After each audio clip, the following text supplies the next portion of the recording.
The nonprofit MBA purpose is to provide new business insights and fresh creative ideas for executive directors and their teams that will help them improve their organization. Here is your host, Stephen Halasnik.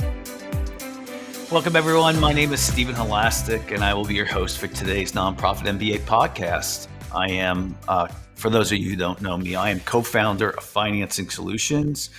And for the last 13 years, Financing Solutions has been the leading provider of lines of credit for small nonprofits throughout the United States. It's an extremely popular product, a line of credit. It's very hard for nonprofits to be approved for a line of credit with a commercial bank. And so that's why we're one of the leaders in it. We have a special program just for nonprofits that works really well. If you're interested in learning more about our line of credit, please visit our website at nonprofitmbapodcast.com. Again, that's nonprofitmbapodcast.com. And today I am very excited to be speaking with Carmen James Randolph from Women's Foundation of the South. Carmen James Randolph is the founding president and CEO of Women's Foundation of the South, also known as WFS. WFS is dedicated to building the well-being, wealth, legacy, and power of women of color and girls in the South. So far, WFS has succeeded beautifully. It has already raised $6 million and provided $350,000 in grants to 52 people of color led nonprofits in the South.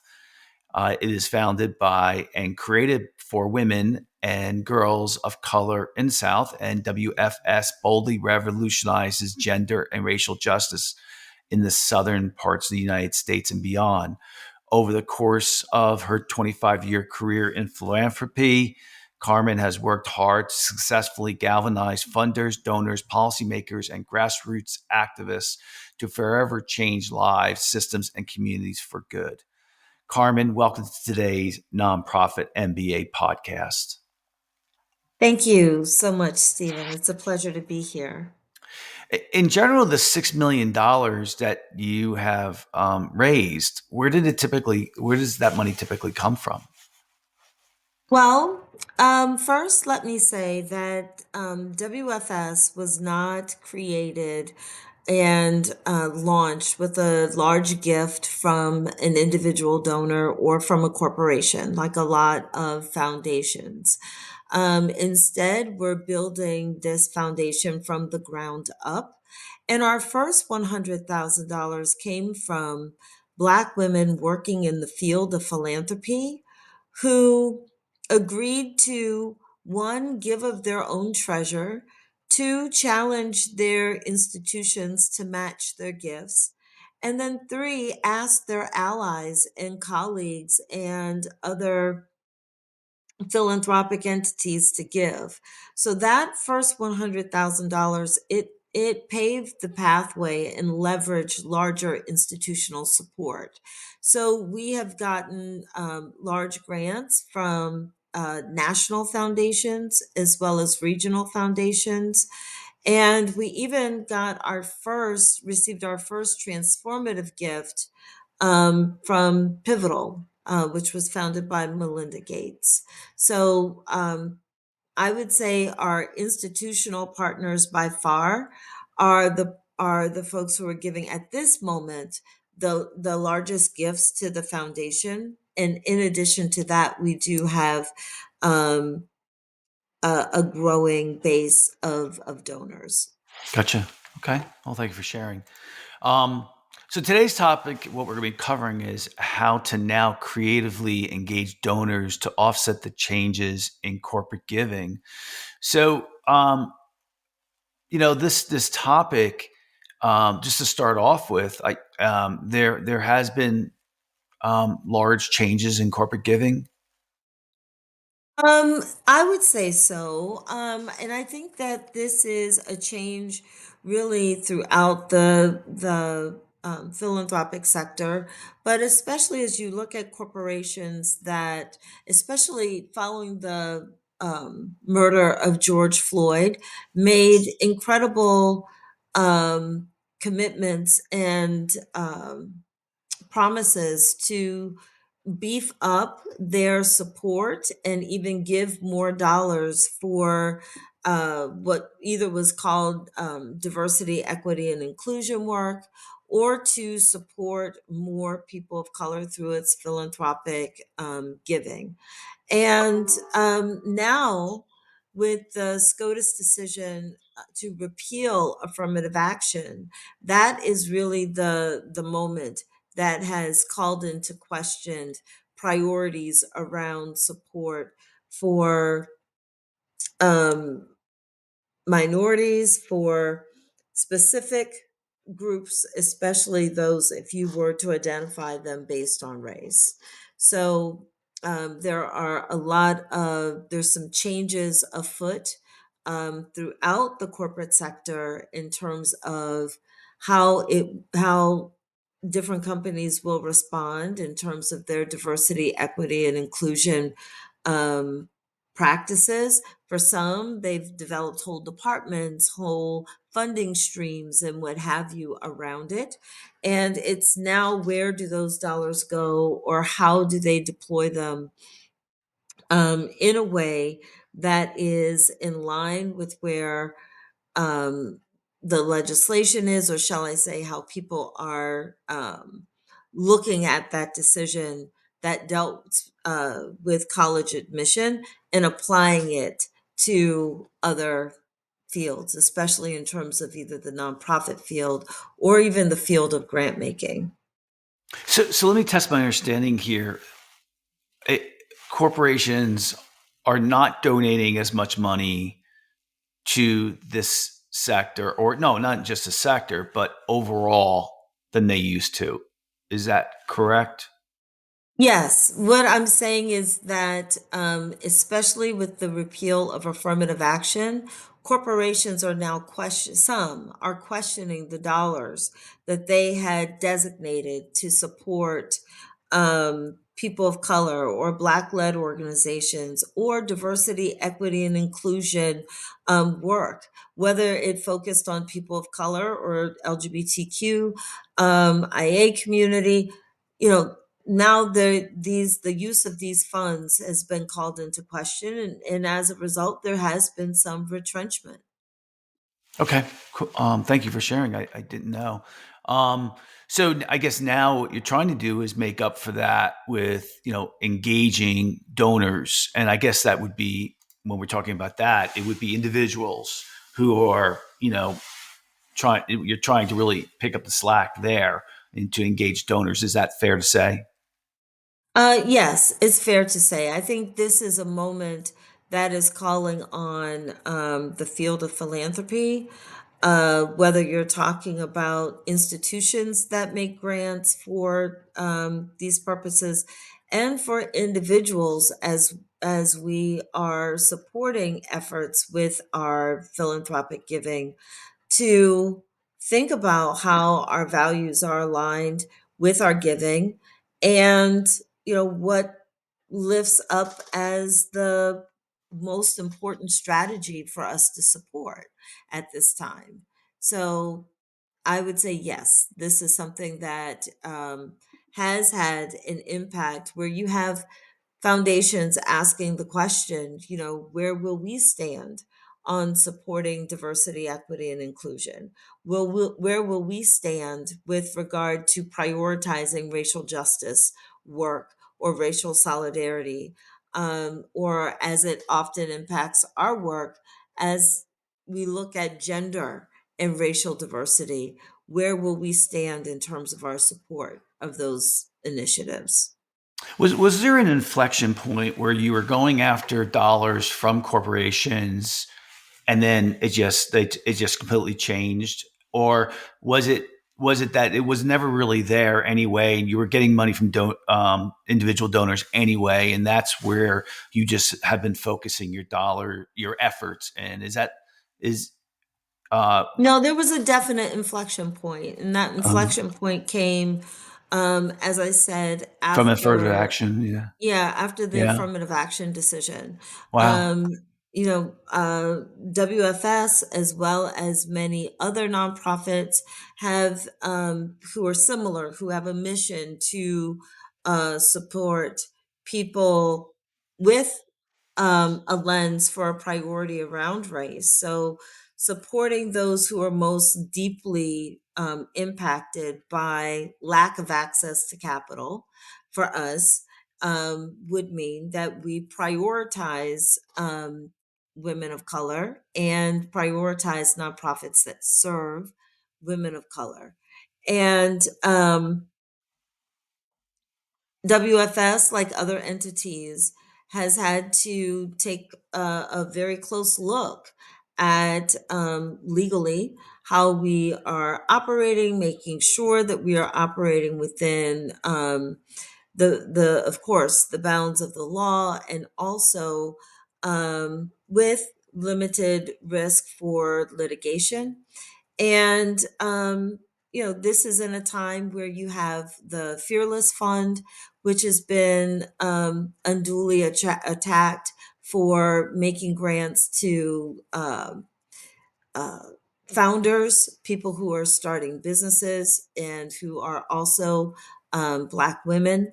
There have been other uh, lawsuits that have come about, whether suing nonprofits or other entities that are providing support, particularly to women of color. Um, well, I guess we need to talk about that. There's been lawsuits against nonprofits that are supporting women of color, or did I misunderstood that? No, you didn't. And the suit that is most that is there's been tremendous talk about, and mostly in the media, is the suit that's currently pending against the Fearless Fund. I'm not at liberty to, and I don't know. I'm not involved in the inner workings of that case. I can tell you it is a case that the sector is closely following, so that we understand where things turn out legally. But similar to the Fearless Fund, we have a commitment to supporting women of color. And we do that by supporting nonprofits that serve women and girls of color. And we're researching how it might be that we would support entrepreneurs. We do not provide direct support at this moment to entrepreneurs, but we are definitely including that area in our research. Gotcha. So, in yes, Yeah, thank you for sharing. I appreciate that. So let's talk a little bit about how you cultivate the donors that you try to get to make donations to your organization. Could you tell me a little bit about that process? sure. Well, as I mentioned, our first set of donors came from this group of women working in the field of philanthropy. And true to the field, one of the best way to receive a donation or to be introduced to a new donor is through a current donor. So we have used an approach where we, with our board and with top donors, have asked them to introduce us to more people. So, as a new entity, raising the profile of WFS, um, raising the profile of WFS and increasing our network of people who know about us, who are aware of the work, who share a commitment to um, building the prosperity of women of color of and girls in the South. It's been through that process of connecting folks and then also looking at how we engage our donors through strategic communications. Gotcha. So, like your initiative mostly is who people know. If they've donated to you already, then you kind of go back and ask them if there's anybody else that you think would care a lot about your causes. That's definitely a first approach. So we have through just networks of networks, have tried to build out our base. So, for instance, through that process, we have been building out our mailing list. And we have been consistently, this is our third year of operation. So we've grown that list now to nearly 3,000 people. And so it started with exactly what you just said in terms of us asking donors, asking our board and others to please connect us with your friends. Help us get to know more people. We encourage people now to sign up for our e newsletter. And it's been by casting that broader net that we've been able to start to bring people down, so to speak, through the funnel of support to become donors of WFS. How have you found the keys to cultivating um, those new relationships? Like, what do you think are some of the key ingredients in that? Sure, I would say that there are different strategies that you would deploy at different levels. Like, for instance, as we are looking to cultivate gifts from high net worth individuals, that process has been one where we might start with a coffee. We might start with an introduction and a sit down and a coffee where we are sharing information on WFS and directly and having a conversation. For instance, I'm also working with someone who is connecting us to potential donors, and they are doing that first introduction, and we have given her materials, we've given her talking points and information so that she can approach them, do an initial friendly approach, and then connect them to me and members of my team. So we've done that same kind of approach with our board.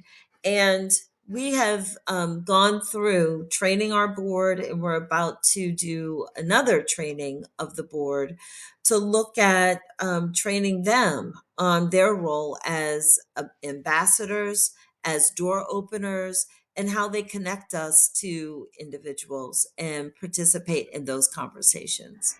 Did you, in order to train the board, did you hire a coach or a consultant to kind of come in and help you with training that board, or is it just something you guys did on your Yes. own? We have worked with consultants all along the way. So, the first firm that we were working with, that was part of the process with WFS, working with them and our board. And also, we had a kitchen cabinet of women who were thought partners from around the country. And we engaged that whole group, board, thought partners, what have you, in doing the strategic planning for the organization and beginning to map out our development and fundraising strategy. And within that process, yes, we train the board, for instance, in how to have conversations. And the first step was helping them define what their personal why was. Like, why are they connected to this organization? Why do they believe in WFS, and why That's do they good. give? Mhm. Yeah. Um,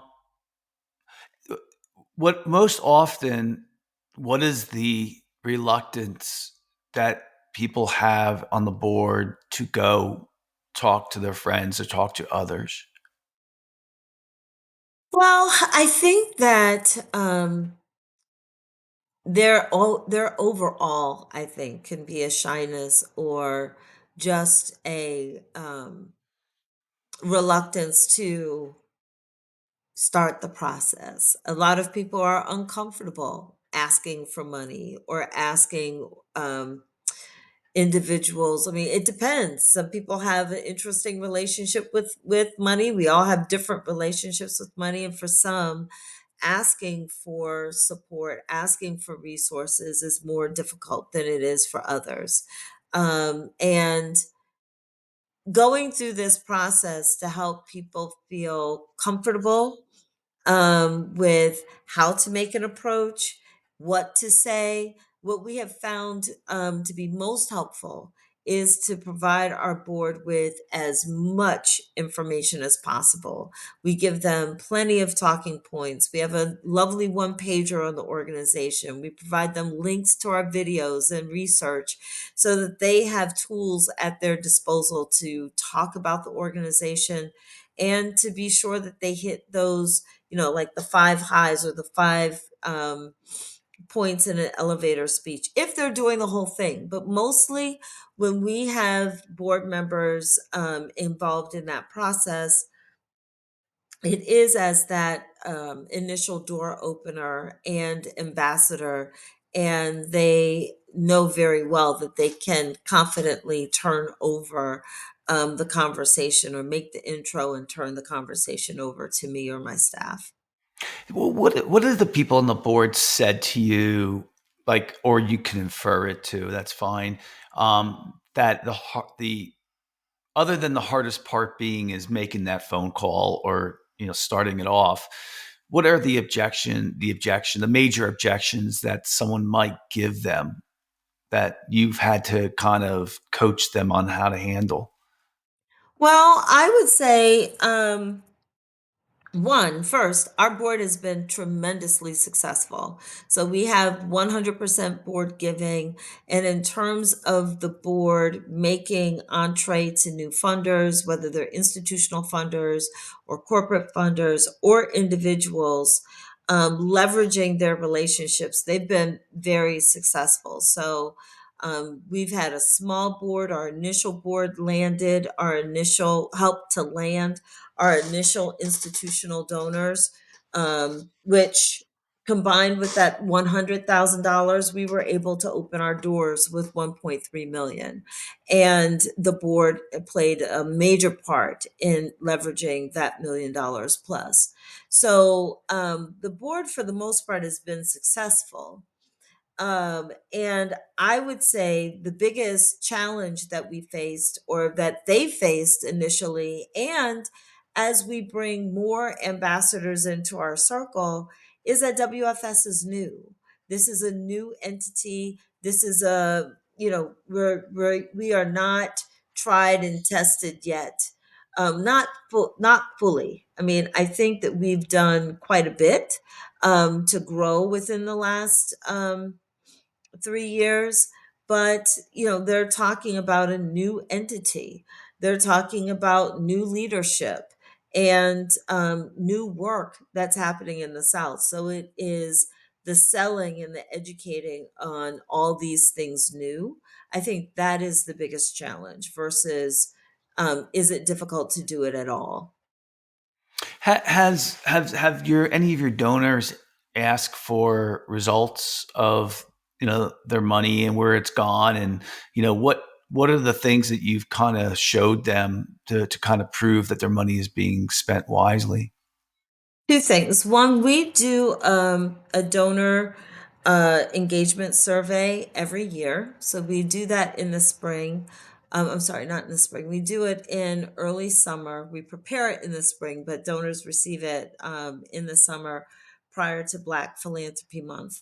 And in that, we give them kind of an update on where and how their investments have been most helpful, what our plans are as we move forward.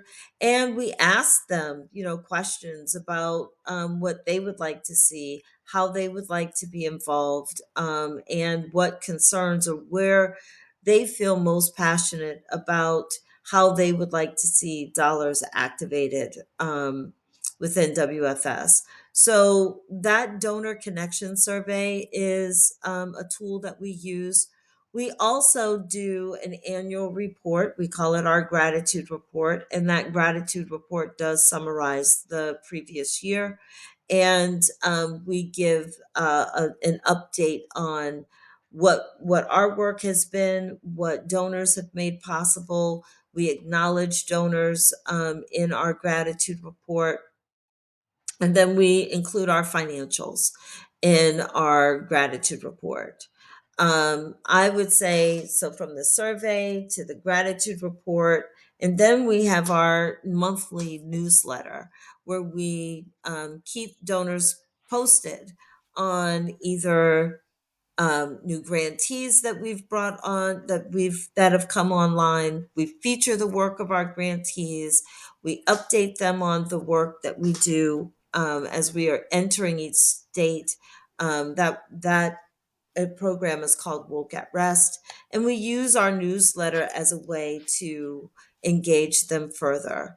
And in addition to our newsletter, we do segmented emails to donors, updating them on key issues that might be of interest to different segments of our donor database. But now you're giving the money to other nonprofits that have the causes that you care about. Is that accurate? So you're not really dealing directly with the individuals who are getting the money. Is that true? We're No. not providing services and support. So right now, so we are not a direct service provider. We would support a direct service provider, but we don't provide direct services in Right. health or in power building or in financial awareness or building. We don't do that work directly. No. Right. So how do you measure your success um, in the money that's donated? If it's other nonprofits who are using that money to donate to other individuals, um, how do you measure the success of where your money is going? I mean, is that important or no? Well, I think number one, we know the research shows that women and girls of color receive the smallest share of philanthropic giving in the country. And then when you look at what we receive in the South, it's abysmal. It's $2.36 per woman and girl. And if a nonprofit is led by a Black woman, then that amount is often cut in half.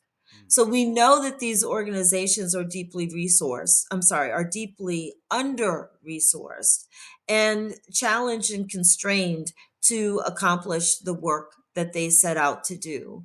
Our approach as we are building this work across our 13 state footprint is we are entering state by state, learning the landscape in terms of meeting with nonprofit leaders who are part of the ecosystem serving women and girls of color in that state. And we're learning from them directly what the opportunities are, what the challenges are. And our approach by doing that is by first investing in the leadership. We know that capacity is a challenge for organizations that are deeply under resourced.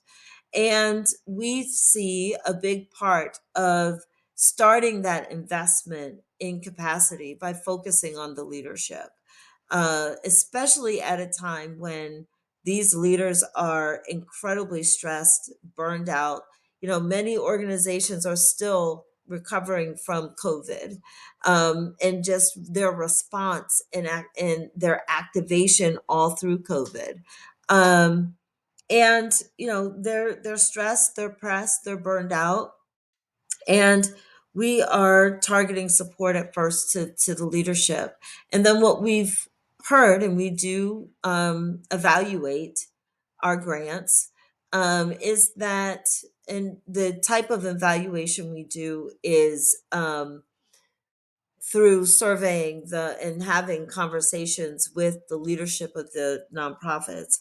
We've learned that this approach has impacted the leadership, the style of leadership that several of these leaders have deployed in their own organizations. It's impacted how they look at their staffs and the supports that they provide for their staff. And then thirdly, it's in some cases impacted the way in which they do deliver their services. So we're not at a point yet where we can make deep investments in general operating support, but we believe wholeheartedly, and because we have been grant makers for some time, we understand the power that consistent general operating support has. to help a nonprofit grow. So that for us is in our growth journey where we want to head, to be able to provide general operating support and support for specific initiatives. So let me test my understanding here.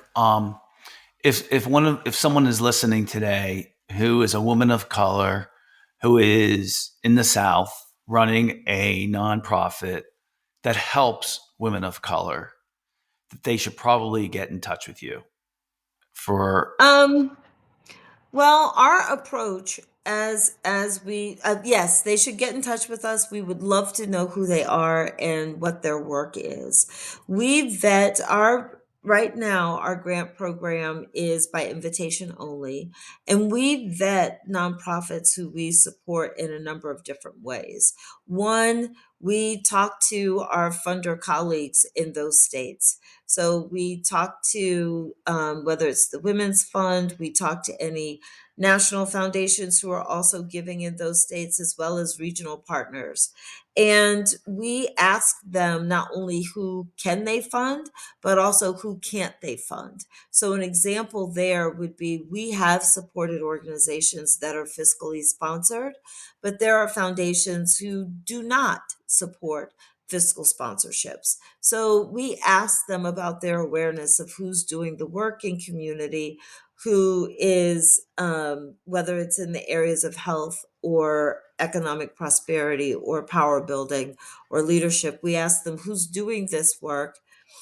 And, are these groups that you can support or who can't you support? We also talk to larger networks and collaboratives of nonprofits to get a sense of who is active in whether it's birth work or a particular area that that collaborative might focus on so that we get a good sense of nonprofits. And we have supported leaders who are African American, who are Native American, who are Asian and Latina and other immigrants. So I imagine in places where there are few leaders of color who are leading these entities that support women and girls of color, we would, support leaders, whether they are white or what have you, accordingly, so that we can still reach through those leaders and through the organizations people who are women and girls of color. All right, good stuff. Well, I learned a lot. That's kind of all the time we have today. I'd like to thank so very much Carmen James Randolph from Women's Foundation of the South for coming on today's podcast. And if you like today's podcast, please feel free to share it with a friend and also subscribe on your favorite podcasting app. The Nonprofit MBA podcast is in the top 1% of podcasts in the nonprofit space. We're very proud of that. And it's really the 5-star reviews that we get that gets the word out to other people. So please consider giving us a 5-star review. Carmen, I also want to say to you, thank you for doing the work that you're doing. I think it makes a big difference. Thank you so much, Stephen, and thank you for having me on your program today. And I invite your listeners to visit our website at www.womensfoundationsouth.org and learn more about us and join us in this work. Great. Thank you for coming on. Thank you. And if any of our listeners want to get a line of credit, I just want to remind you to look at our website, which is nonprofitmbapodcast.com. And I just want to thank our listeners too, not so much for listening today, but for doing the work that you do to make the world a better place. I just want to remind you all that the work that you do is a marathon and not a sprint. And so each day you should really think about, because I know how passionate you all are about your causes, that you should really also think first about yourself and what you need to do to be at your best, whether that be, exercise, dieting, friendships, family, whatever you need to do to, be at your best, because, solving these problems is is a lot of work, and there's a lot of burnout in this industry, and you just need to make sure that you're taking good care of yourself first, and then you'll be a benefit to your employees, your cause, your family, and everything like that. So other than that, I want to thank you for listening to the Nonprofit MBA podcast, and have a fantastic day.